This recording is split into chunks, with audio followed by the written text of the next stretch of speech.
oui, yes, Kiss Wednesday Ezekiel Ouedraogo avec vous dans le cadre de ce défi 90 jours pour réussir votre vie.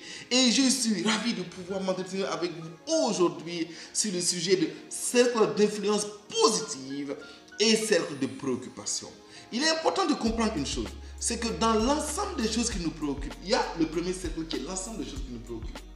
Malheureusement, en tant qu'être humain limité, nous n'avons pas d'influence sur l'ensemble de ces choses qui nous préoccupent.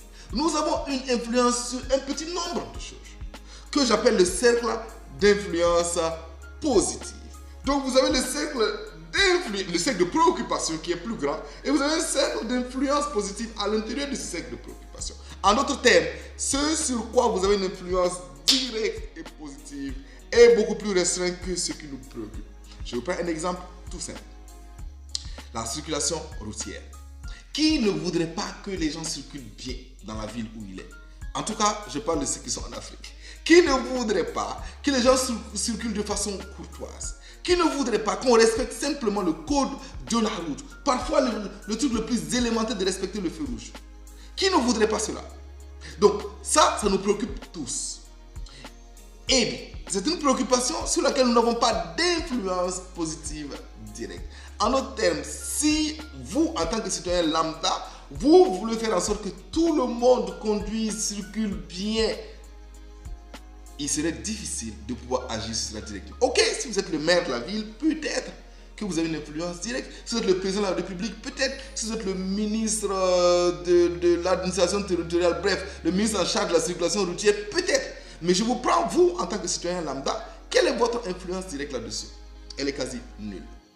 Eh bien, une fois, justement, je lisais un livre de Stéphane Covey qui disait les 7 habitudes de sécurité sur ceux qui entreprennent. Et on disait de prendre un sujet qui vous préoccupe et puis d'essayer de trouver qu'est-ce que vous pouvez faire pour agir directement sur cette situation. Eh bien, c'est ce que moi j'ai pris comme sujet. Je me suis dit, toi qui suis une Ezekiel Ouedraogo, il y a quelque chose qui te dérange beaucoup, qui te frustre et puis qui bousille tes journées carrément. C'est la circulation routière. Effectivement, j'arrivais énervé, j'arrivais frustré au bureau et finalement, je n'arrivais pas. Une minute, je vais corriger cela. Voilà. Donc, je n'arrivais pas vraiment à avoir des journées productives à cause de cela.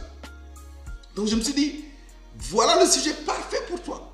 Mais qu'est-ce que je devais faire? Je n'allais pas changer tous les chauffeurs de taxi, tous les chauffeurs de bus et tous les autres conducteurs et les amener ou les sensibiliser. Bref, j'aurais pu le faire. Mais imaginez, ça a été un travail gigantesque. Je me suis dit, qu'est-ce que moi je peux faire à mon niveau? Qu'est-ce qui est possible de faire à ton niveau, qui sont Ezekiel Ouedraogo, au niveau de l'individu, pour faire en sorte que moi, à mon niveau, je règle le problème.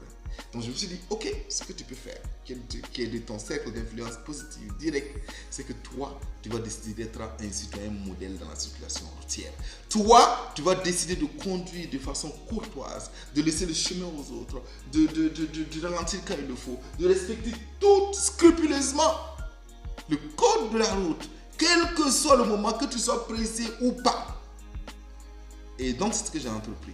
Quel que soit le pays où je suis, toi, Ezekiel Ouedraogo, tu es courtois en circulation. Inspire encore ou mieux encore, tu es gentil dans la circulation. Tu t'énerves contre personne. Tu t'arranges à rester zen, quelle que soit la situation que tu rencontres dans la circulation routière. Et c'est ce que j'ai entrepris de faire. Ok, quelques années plus tard, je crois que c'est 3 ans, 4 ans plus tard. Bref, je fais le bilan. Je n'ai pas changé. Et les autres automobilistes de la circulation routière. Je n'ai pas changé le chauffeur de taxi, ni le chauffeur de bus, ni les autres conducteurs. Mais ce qui était intéressant de constater, c'est que je me suis changé moi-même. Je suis devenu plus zen dans la circulation routière. Je laisse le chemin aux gens. Ils me laissent le chemin. Ils me font comme ça. Je le fais comme ça. Et je passe des journées plus agréables. Je n'arrive plus au bureau énervé. Tout simplement parce que j'ai décidé d'agir sur ce sur quoi j'ai une influence positive directe. La leçon est que si vous mettez votre énergie à vous battre sur quelque chose qui vous préoccupe, mais où vous n'avez pas d'influence positive directe, vous gaspillez de l'énergie et vous n'avez pas de résultat qu'il faut. Et vous allez vous décourager davantage. Et vous allez rentrer dans un cercle vicieux de dire que ça ne peut pas, que ça ne marche pas, que rien ne marche, que c'est impossible. Alors que si vous commencez par agir sur ce que vous pouvez changer, vous allez entrer dans un cercle vertueux. De dire, yes, c'est possible. Finalement, ça marche. Je peux le faire. À mon niveau, j'ai réalisé quelque chose. Et c'est comme cela que vous allez vous transformer et transformer votre environnement. Rappelez-vous que ce qui se forme se change. Et ce qui se change, change le monde pour un monde meilleur. Se former, c'est se changer. Et ce qui se change, change leur monde et change le monde pour un monde meilleur. C'était avec vous, Kiss Wednesday Ezekiel dans le cadre du défi 90 jours pour réussir votre vie. Allez, bye bye, à demain pour une autre vidéo.